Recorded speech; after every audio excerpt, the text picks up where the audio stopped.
Sudan's president makes an historic visit to war-torn Syria. Nigeria's Borno state is reeling after militants launch another attack. And anti-migrant protests reject the UN's Marrakesh Compact. Hello and welcome to CGTN. This is Africa Live and I'm Karen Roberts in Nairobi. Also coming up in the programme. UK Prime Minister tries to play down speculation that her government is considering a second referendum.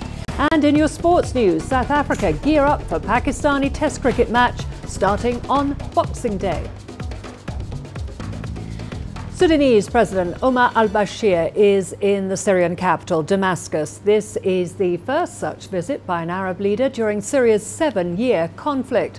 Footage broadcast on Syrian TV shows President Bashar al-Assad welcoming his Sudanese counterpart at the airport.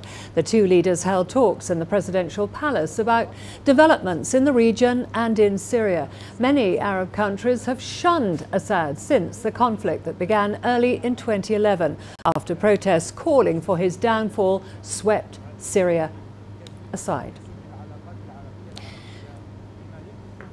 Well, let's now go live to Cairo for some perspective on President al-Bashir's visit to war-torn Syria. CGTN's Yasser Hakim joins us now. Yasser, Sudan's president becomes the first leader from the Arab League to Syria since the country was expelled from the 22-member group. That was soon after war broke out in 2011. Is this a sign that the League may bring Syria back into the fold? Well, the move was a surprise to many, and what many experts believe or analysts believe is that it was a unilateral move by the Sudanese president. Will it be a sort of a sign of testing the waters, like they say, and will other Arab countries take that path as well and open up with the Syrian president and start to meet with him? This remains to be seen. Obviously, like you said, Syria has been suspended from the Arab League during the war, and because of the human rights violations accused by the Syrian president. There has been lately a kind of a shift in the way the Arabs have been looking at the Syrian question. Before, they have demanded that Syrian President Bashar al-Assad be to leave office for any peace deal to take place. Now there is the side possibility that they would accept Bashar al-Assad to remain as president, not all Arab countries, but some of them, and therefore this could be the first sign of acceptance of the Syrian president as part of an overall peace deal in Syria. What we know is that so far that the Sudanese president's visit was mainly a step taken by him. Was there any coordination with Arab countries? Still unknown, or no announcement on this so far. So you detect a shift there. How vulnerable has Syria been without the backing of the Arab League? Yes, obviously it was extreme. It went through a vulnerable period of time because of its separation from the Arab League. The Syrian president had to stand against the Arab countries as well as the international community during that period. I think what happened is that it started with a revolt from an opposition wanting more freedom in the country, wanting democracy. But what happened is that later on, extremist groups came from other countries making full use of the security void because of the war.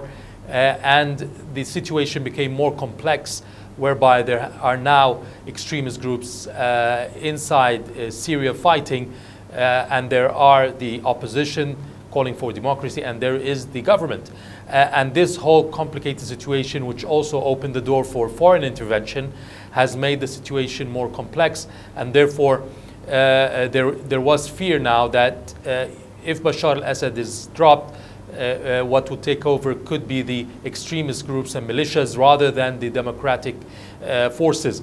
And therefore, the situation is now being reorganized so that maybe to keep Syria intact instead of it being divided between different factions, different militias, and different forces, that it would be under one leadership, but at the same time to guarantee the safety and democratic process in Syria. So it's a kind of complicated situation right now, and that's why there are some forces now saying that maybe we should sit with Bashar al-Assad and speak with him and try to put him back into the Arab League and try to solve the situation within the Arab League rather than outside of the group. Now, Yasser, back to President al-Bashir's visit. Reasons for this visit is still unclear, but what are the factors that may see these two countries cement ties? One of the main factors is that the two presidents have been condemned by the international community. At one point, Bashar al-Assad is obviously going through the war and through the what you can say being cast aside by the international community and not accepted as the president and leader of Syria. Bashar al-Bashir in Sudan has faced the same and had a boycott from the Western countries, the US and many countries in the international community for also violations in Sudan.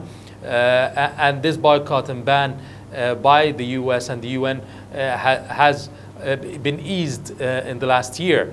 So both leaders needed the backing of the international community. They need to show that they have the backing of other leaders, and this is more of a PR visit that the Syrian president would say that there are leaders, international leaders coming to visit me, and I am the president of Syria, and I am receiving guests, international dignitaries.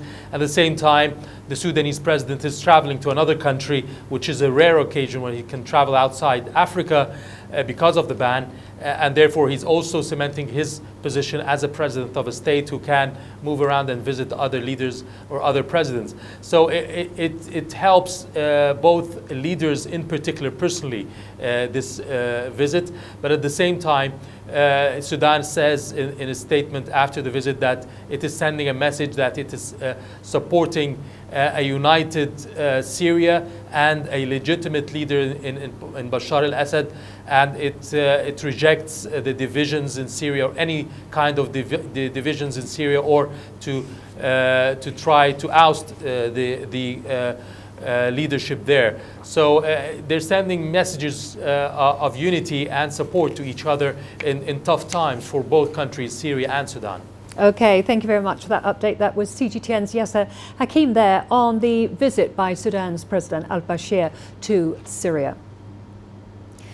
At least 12 Nigerian soldiers have been killed and dozens of others are missing after fighting with Islamists in Borno State. That's according to 3 military sources. This death toll is one of the largest suffered by the army in the last month. But an army spokesman is refuting the death toll stated by sources. The fighting followed an attack carried out on a military base in a nearby community in the Gudambali. That's the local government area in Borno. The area is where Boko Haram breakaway group Islamic State in West Africa is influential. The sources say poor communication networks in the remote area delayed details of the attack being relayed. Well, let's now go straight to Abuja for an update with CGTN's Kelechi Emekalam. Kelechi, has there been any official response from government troops since this latest standoff? Well, the army did issue a statement disputing the claims that 12 soldiers were killed.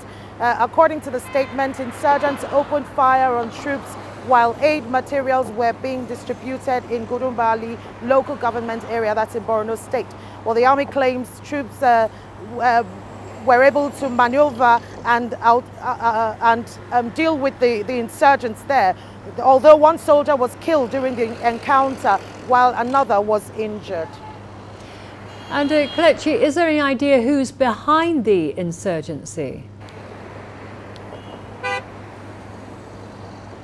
Well, the fighting followed an attack on Friday by insurgents in Gudumbali local government area, as I said earlier, a part of Borno State where the Boko Haram breakaway group Islamic State in West Africa, ISWA, is influential. They've been staging series of attacks, especially on military bases. Last month, in November, about 100 soldiers were killed by ISWA militants who attacked an army base in Metele, Borno State. However, sources said 28 militants were killed there. So generally, this tends to bear the hallmark of ISWA, that's the Islamic State for West Africa. And finally, Kelechi, Borno State seems to be volatile and Nigeria has elections coming up. What's the government's plan to contain the violence there? Well, on this same issue, I did speak with the military spokesman just last week, and one of the concerns that was raised was the issue of funding for the military, that it's important that fundings come through, because he was emphatic on the fact that Nigeria is currently facing a war against Boko Haram, and the military would need to continuously get its arms and ammunition to fight against the insurgents. Another thing that was raised, another issue that he raised, was also the fact that, well, back in 2015, when the Nigerians went to the polls, that elections did hold there. So they are working on ways by which they could also curtail. It's not like they're relaxing. They're going to make sure that they curtail the Islamists, and the troops are on ground, and they're doing all they can to ensure that elections hold in the area. Okay, thank you very much for that update, Kelechi. That was CGTN's Kelechi Emekolum there in Abuja in Nigeria. Moving on to other news now. Thousands marched in Belgium against a UN agreement aimed at fighting discrimination against migrants. Police used tear gas and water cannon when things turned violent. CGTN's Jack Parrock now reports. There's been a huge clean-up operation going on behind me in this European district of Brussels, where around 5,500 demonstrators, right-wing, far-right protesters, hit the streets of Brussels today. They are protesting against what's known as the Marrakesh Pact. It was signed in Marrakesh. It's a UN agreement essentially to protect the rights of migrants, to make sure that everybody has a proof of identity, that there's systems in place around the world to try and get lost members of families back and return to their families. And the protesters here in Brussels from this far-right Flemish nationalist group turned out because they believe that this pact will encourage people to come to Belgium, will encourage migration. This is a big issue here in Belgium because it even brought down the coalition government earlier last week. They were in a coalition with a different party, but equally a Flemish nationalist party, who were completely opposed to the deal. But the government of the moderate Charles Michel signed off on the deal and put it into practice. A number of European countries, for instance, Hungary, Czech Republic, also places like Switzerland and Australia, haven't signed off on this deal. They have similar concerns. So now in Belgium we have a minority government, we have huge protests on the street. The protests today descended into violence. The protesters were smashing a lot of the European Commission building behind me, windows. The police had to use tear gas and water cannons, and around 50 people, we understand, have been arrested. At the moment, the deal is now signed, so we don't know whether these protests will continue, but it certainly has rocked the Belgian capital today. Jack Parrock, CGTN, Brussels. Well, let's get you more on the situation in Brussels with CGTN's Kevin Osbeck. Kevin, what do the anti-migrant protesters want the government to do?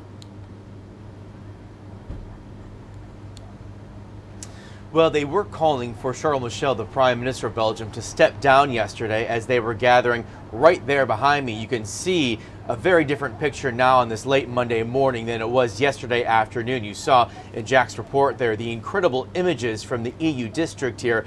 During the height of the violence yesterday, these protesters were picking up loose cobblestones, they were lobbing them at police, they were bending flagpoles, and even at one point they were trying to storm Berlaymont, that is the main building of the European Commission. It's that blue glass building right there over my shoulder. So really it turned quite violent here, and that's why the police unleashed the water cannons and the tear gas. But as Jack also reported in his piece, the Belgian government has already signed the UN Migration Pact, unsure yet if any more of these protests will happen in the coming days or the coming weeks. And Kevin, the migrant issue has plunged Belgium into a political crisis. But the Prime Minister is still fighting for his political survival after the Flemish Nationalist Party quit the ruling coalition. That's right. So right now, Charles Michel is leading a minority government, and we also are now getting reports from the parliament here that the Flemish Socialist Party, so not the far right, but the Socialist Party, may take advantage of his weakened political position. They are threatening to pull a vote of no confidence this week. So we'll see if they follow through on that. There were elections already scheduled for May, but if there is this vote of no confidence, and if Michel loses it, we could see a snap election here just after Christmas. And finally, Kevin, are there fears that these protests and the continued political crisis that you just mentioned will create hostility to migrants already in the country? Well, sure, and some of those far-right nationalists who were marching here on social media, they did put out threats of violence against migrants. No reports of that happening. But at the same time, as we see this more vocal far-right, not just here in Brussels, but in other parts of Europe, there's also a growing number of people moving farther left in political parties. So it's not so simple as we're just seeing far-right extremism grow here in Europe. Essentially, what we really are seeing is kind of a breakdown of the political center and people moving not just to the right, but to the left also. And that's why we're seeing a lot of this topsy-turvy political environment where governments are in jeopardy and people are switching parties, and we're not quite sure exactly what's going to happen next. But for right now, Charles Michel is holding on to power. We'll see if that's the same story at the end of the week. Okay, we'll wait and see. Thank you very much. That was Kevin Osbeck there for us in Brussels. Moving on to Madagascar now, where the runoff vote for the presidential election is due on December the 19th. Two former presidents of the island nation, Andry Rajoelina and Marc Ravalomanana, will face each other in the poll. Neither candidate won the 50% of votes required for a first-round victory on November the 7th. CGTN's Tuli Shabalala has more. The Malagasy are once again preparing to head to the ballot to choose the man to lead their island nation. According to the final results released by the Constitutional Court last month, Andry Rajoelina won 39.23% of the votes, while Marc Ravalomanana garnered 35.35%. The rivals will face each other at the ballot box for the first time. Both say they want to make a difference in the lives of their people. If the uniforms are the same, the children will be able to study well. That is why I have decided to make the same models. I know they are your children, but they're also my children. I will love them like my own daughter.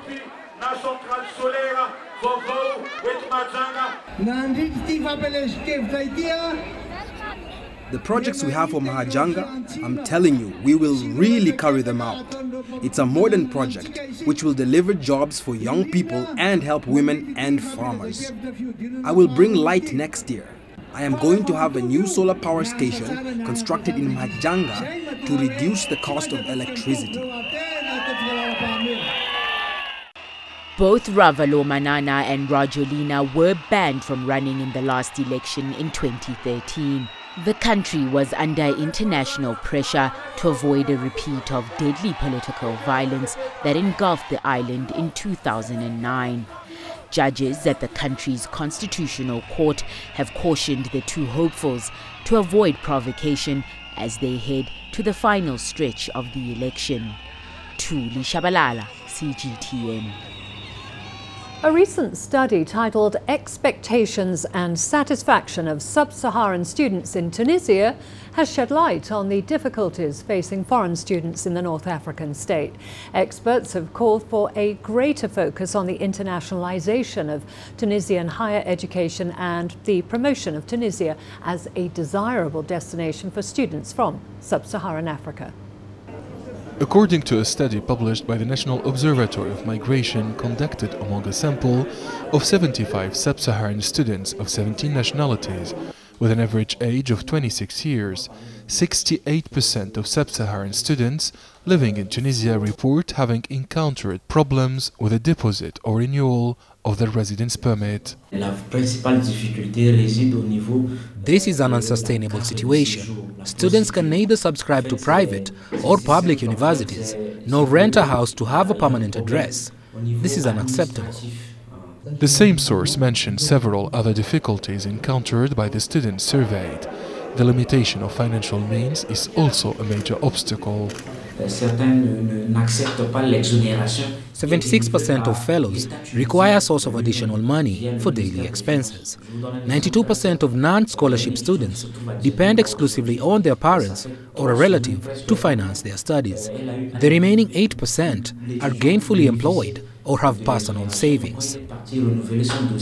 In terms of overall satisfaction and the integration of these students in their university life, 82.2% feel well integrated in their faculty. Only 9.6% do not feel integrated. A minority mentioned some factors that prevent integration, such as isolation, lack of contact with other students, difficulty of orientation due to lack of information received, especially because of language.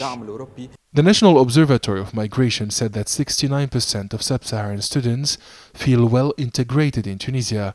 In addition, they feel well surrounded and live their lives without major social obstacles. There are about 6,000 students from sub-Saharan Africa in Tunisia. The Ministry of Higher Education aims to increase their number to 20,000 in the next 2 years.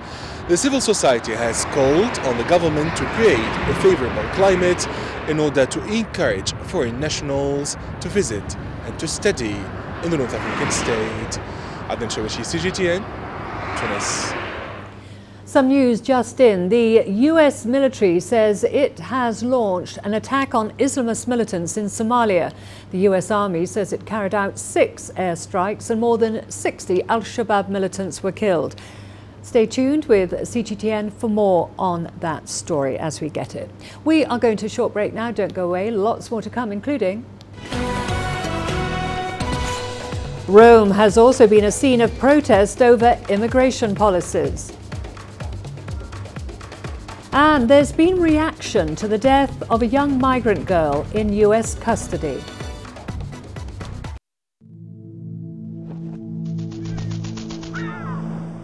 How will your world change today? What happens here? What happens there? Or what you make happen for yourself? If it matters to you, it matters to us too. Your stories are the stories that need to be told. Africa Live. Find your voice.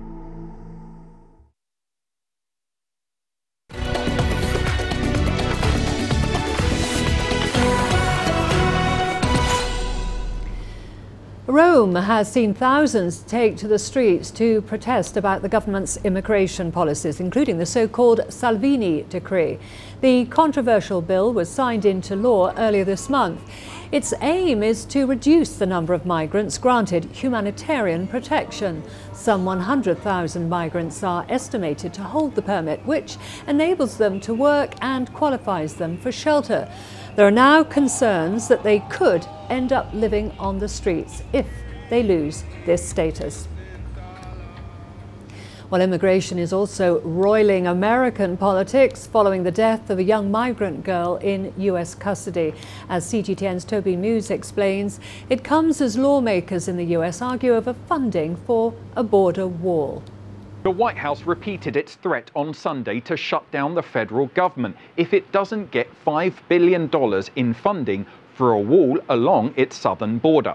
White House senior advisor Stephen Miller called the wall necessary on CBS's Face the Nation. We're going to do whatever is necessary to build the border wall to stop this ongoing crisis of illegal immigration. And that means this is a very, if it comes to it, absolutely. This is a very fundamental issue. Democrats have proposed $1.6 billion in border security funding. That wouldn't go to the construction of a wall, but for upgrades to existing fences. Take a listen to what Minority Leader Chuck Schumer had to say on NBC's Meet the Press. President Trump should understand there are not the votes for the wall in the House or the Senate. He is not going to get the wall in any form. Without an agreement, parts of the federal government could shut down at midnight, December the 21st. There has been a recent focus on children in this immigration debate, as the US is near capacity in temporary housing for immigrant children. Nearly 15,000 children in government custody, or about 92% full capacity. These children are mostly teenage boys from Central America who have traveled to the border with the US, seeking work or escape from dangers back home. Some are children who have been separated from their families once they've reached the border. And the US is still reviewing the situation of the death of a 7-year-old Guatemalan migrant girl. Jacqueline Carl died early this month while in Border Patrol custody after being found in the desert. US authorities say she hadn't eaten or drunk water for days, something her father denies. Immigration activists blamed her death on a recent government crackdown that has prevented people from reaching the US to claim asylum. Republican politicians have said that the families themselves must take responsibility for undertaking these dangerous journeys through the desert. Toby Muse, CGTN, Washington. The engineering company of the 9th batch of Chinese peacekeeping force Tawa City in South Sudan recently successfully passed an inspection of their equipment by the United Nations mission in the country. During the inspection, UN officials examined all the vehicles, machinery, arms and self-sustainment services of the Chinese peacekeeping unit and confirmed that all the items inspected were in good condition. In 1996, the UN General Assembly authorized procedures for determining reimbursements to member states for their contributions to peacekeeping missions. It follows a memorandum of understanding between the UN and the troop or police contributing country. The engineering detachment shoulders heavy task of construction and the equipment has to operate continuously over long periods of time. Moreover, the peacekeeping mission area is hot with severe sandstorm, causing serious wear and tear on the machinery and vehicles. After being deployed in the mission area, we organized our leading soldiers to conduct thorough checks and maintenance of our equipment according to the Memorandum of Understanding and the equipment examination instruction, solving all the problems and guaranteeing the passing of the inspection. The DPRK has condemned the United States for stepping up sanctions on the country. Pyongyang called it a mistake to pressure it to abandon its nuclear weapons program. It also says the move puts denuclearization on the peninsula at risk and threatens a return to, quote, exchanges of fire. The US is imposing sanctions on 3 DPRK officials, including a top aide to leader Kim Jong-un, for alleged human rights abuses. Well, earlier, our correspondent Jack Barton briefed us on the DPRK's accusations against the United States. We've had a number of these statements, actually, mishaps since the June summit back in Singapore. And really, we haven't had any progress. Things have been going very slowly since then because President Donald Trump and Chairman Kim Jong-un, they did make an agreement that there should be denuclearization, but they didn't agree on any of the details on how that would be brought about. So there was no timeline, there was no talk of an inventory of weapons, really no details at all. And the expectation, at least as we heard from Donald Trump, would be that these things would just sort of naturally fall into place over the coming months following the summit. But they didn't. That's the problem. The US has been maintaining its position that it still will keep all of those sanctions in place, and now adding sanctions after a Congress committee found alleged human rights abuses ranging from extrajudicial killings and torture, unnecessary detention, even rape and other forms of sexual abuse. It has provoked an angry backlash. But if we look at who is making that criticism in the media, and that's important when we look at the DPRK media, it doesn't seem to be coming from any central official. So in a way, it still seems to be quite watered down, and it is, the DPRK trying to let its criticism be known without derailing these talks, of which everybody is, of course, hoping will get back on track at some point.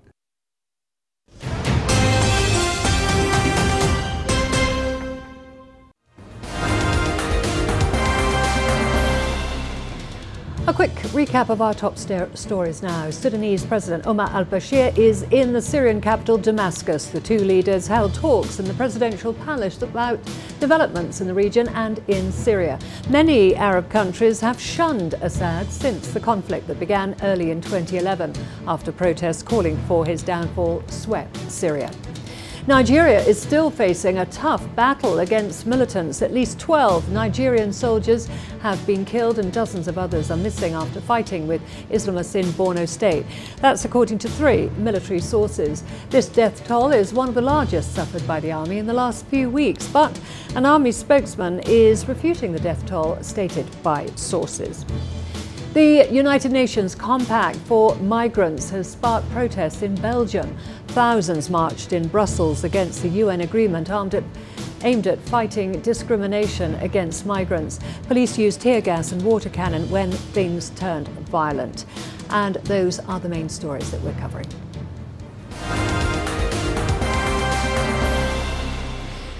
Well, we're going to a short break now. We've got all the business news coming up, including tough times ahead as the deadline for Britain to leave the EU gets closer. And China celebrates 40 years of reform with some reflection on the growing economy. Africa is the nexus of enterprise, and global business will tell you why it matters. From the mega investment projects to multi-billion-dollar mergers and acquisitions. Africa today collects, just in terms of revenues from taxes alone, $545 billion a year. If you take 10% of that and you devote it to the energy sector, problem solved. All this on Global Business, weekdays at this time on CGTN.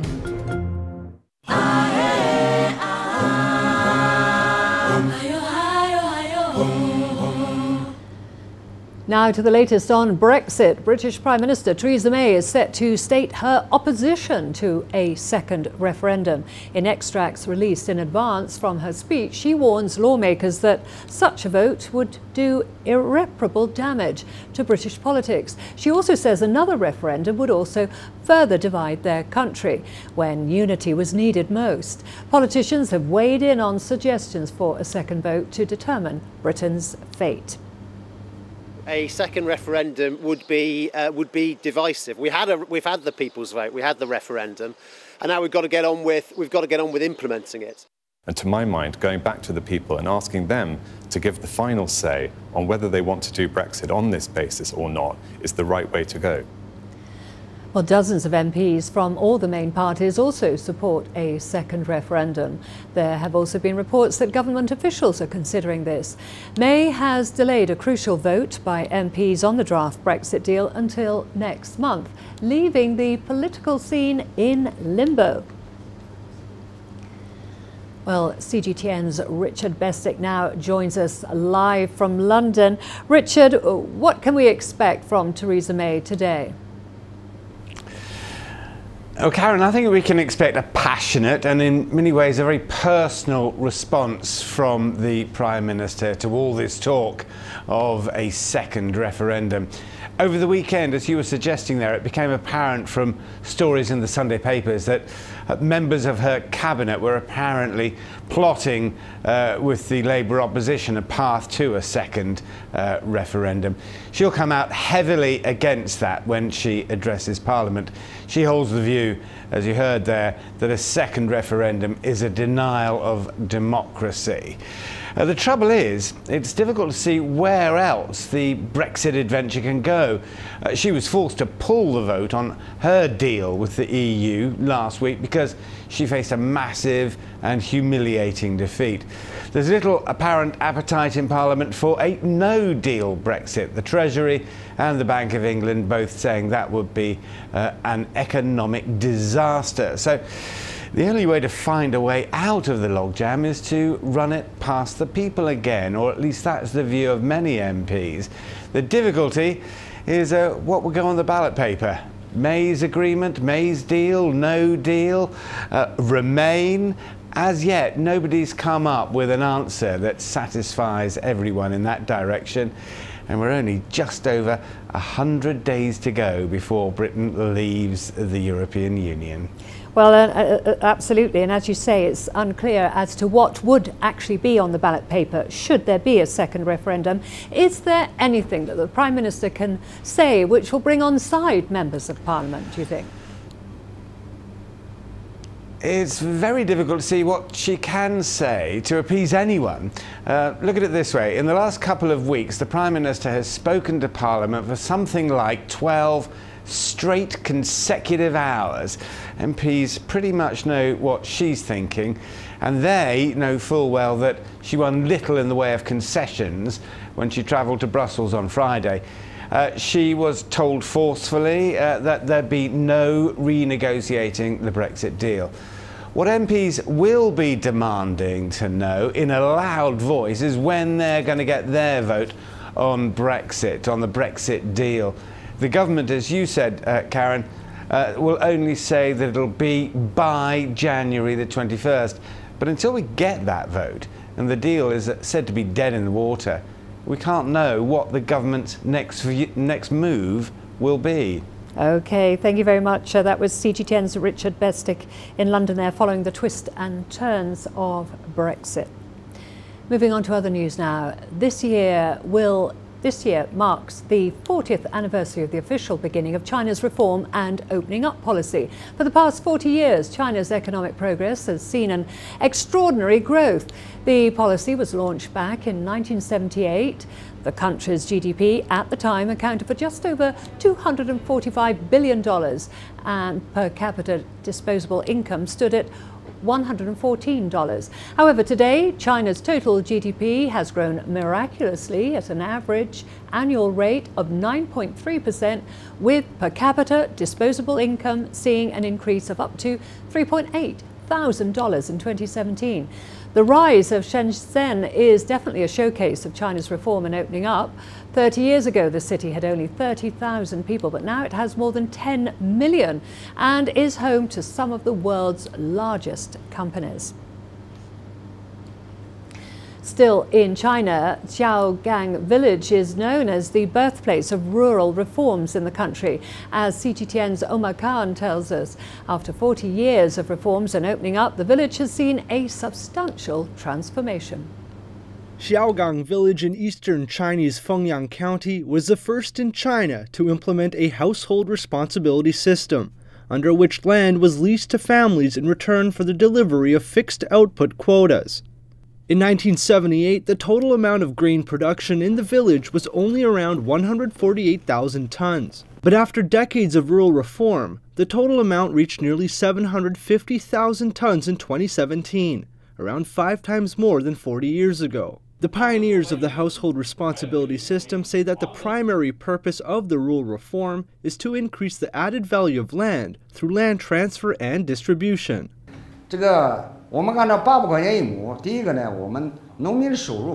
We transferred our land to enterprises at 800 yuan per mu. Our farmers' incomes did not decrease, and we could liberate our labor force to do other things. For example, in my case, I can spend more time opening a restaurant or crafting local specialties. I can even work in an enterprise to earn a wage.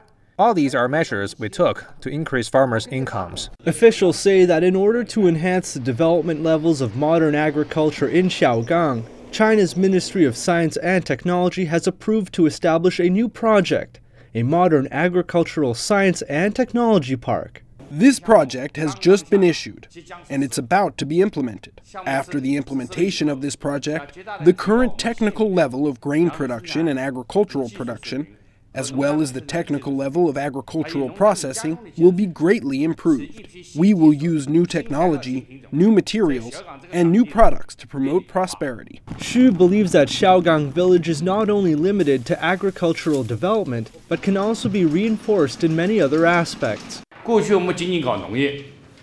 In the past, we only engaged in agriculture. But now, we also develop tourism, sales, and we push Xiaogang Village to open to the world through an online presence.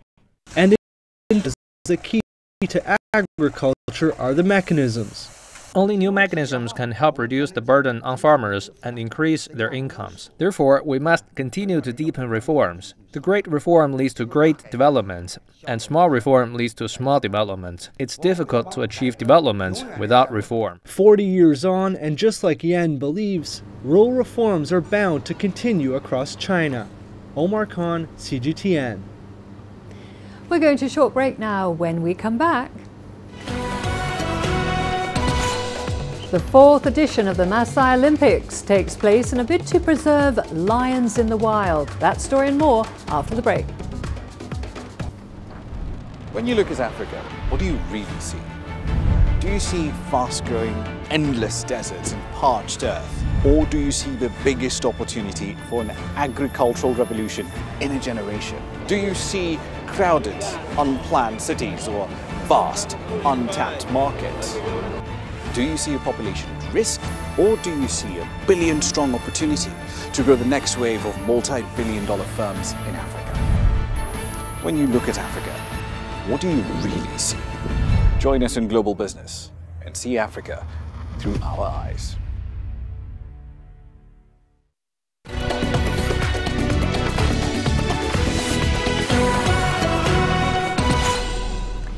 In Kenya, and especially among the Maasai community, lion hunting is a show of might, bravery and prowess. However, conservationists are trying to change that by encouraging Maasai youth to take up sport instead. Through the Maasai Olympics, now in its 4th edition, young Maasai men compete in various sports for cash rewards. About 2,000 lions in the East African country are said to face the biggest threat from conflict with humans. The reason why we are doing this Maasai Olympic is to create this and to synthesize about the wildlife conservation. We want to conserve our environment by trying to encourage these young people to engage themselves in sports and other activities that are more productive. The killing of lions has dropped to nearly nothing in the areas where we work and where this program runs, and the lion population has increased dramatically in the last 10 or 12 years. Let's go to South Africa now, where the first ever cannabis expo on the We knew that this was something that would resonate with South Africans, but we didn't quite realize just how fantastic it would be, how positive it would be. You can see the people walking around here. We've got such a diverse range of visitors. We've got such a diverse range of exhibitors, from big multinationals to small businesses to an artist, you know, doing oil paintings of cannabis plants. You know, so it's really amazing. It's been really positive. Cannabis fanatics, however, criticized the lack of recreational marijuana here. The expo operated within the parameters of the law. No weed sold and no smoking of marijuana was allowed on the premises.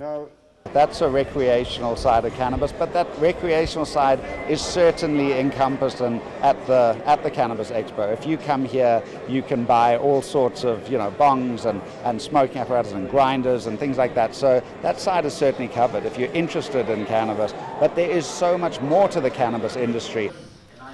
In its recent ruling, South Africa's Constitutional Court only decriminalized the private use and cultivation of cannabis. Under the court decision, Lawmakers have 2 years to amend the country's cannabis laws. This historic event will be hosted annually across the country, moving from Cape Town to Durban and back here in the capital city. Yodisa Njamela for CGTN in Pretoria, South Africa. We stay in South Africa, where recent studies have shown that 60% of women there are either overweight or obese and suffer from diabetes as well as high blood pressure. But one 63-year-old in Tembisa Township outside Johannesburg is setting a trend by showing women how easy it is to be healthy and fit. CGTN's Julie Scher has more. Tembisa, one of the many townships dotted around Johannesburg, home to tens of thousands of the poorest South Africans, but home also to Catherine Matebe, a 63-year-old granny shaping up a community. Matebe travels around the country telling her weight loss story and showcasing what her fitness club does. I used to weigh 190, but now I am weighing 71.6. Firstly, I do this because I was suffering a lot. I was burdened to my family. I used not to walk properly because I have that thing, arthritis. And so I picked up the weight. I was too big and I couldn't walk properly. And I was suffering. I suffered more than 10 years. And I tried a lot of things. I tried even to play soccer, but it was very sore. Through a combination of aerobics and dance moves, Matebe helps women keep fit and become healthier. And she does it all for free.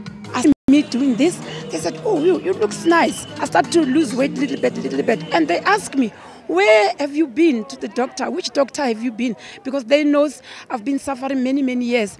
I said to them, no doctor, I just do this by myself, exercise. Matebe's story has inspired many. Today she has more than 60 ladies coming to her house to train. I knew her when she was sick. I used to cuddle her wherever. And then when I saw her being able to walk on her own and losing weight, I wondered, and then what's going on? Then she said to me, come and see, we are exercising. When I come here, I was just walking like I was pushing a wheelbarrow because I couldn't walk straight. I started in March this year. Then I keep on going. So I don't have a scale, that's why I don't know how many kilos I've lost. But now I am very healthy. I was sick as from 2015 up to 2017 and I couldn't walk. Just look at this now. Just look at this now. Just look at that. I couldn't move from her because she was that passion. She had that patience for me. She has given me an opportunity that an old woman like me can go back. Yes, I'm 68, but what else? With every dance move, Catherine Matebe ensures these ladies take less chronic disease medication and enjoy every minute of their regained health. Julie Scher, CGTN, Tembisa Township, South Africa.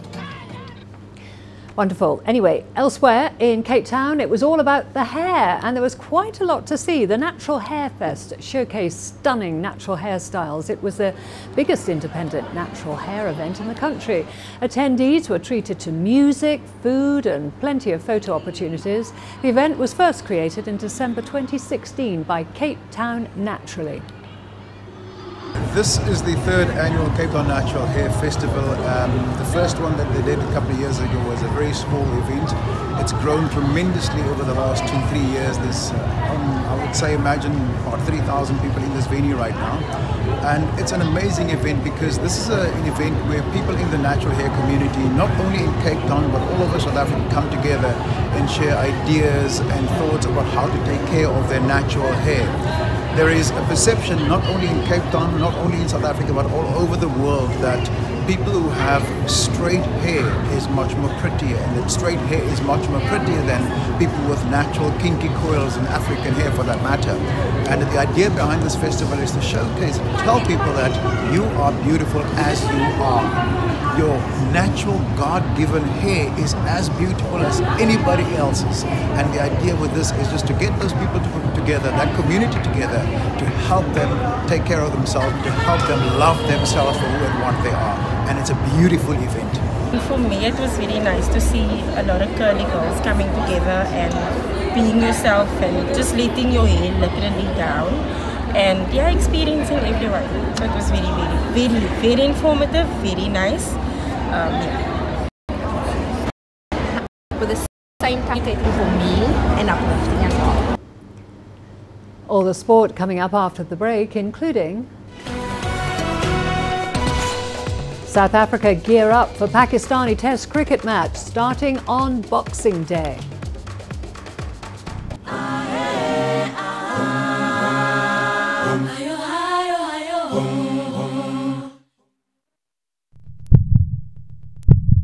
Africa, where champions are made, records are broken,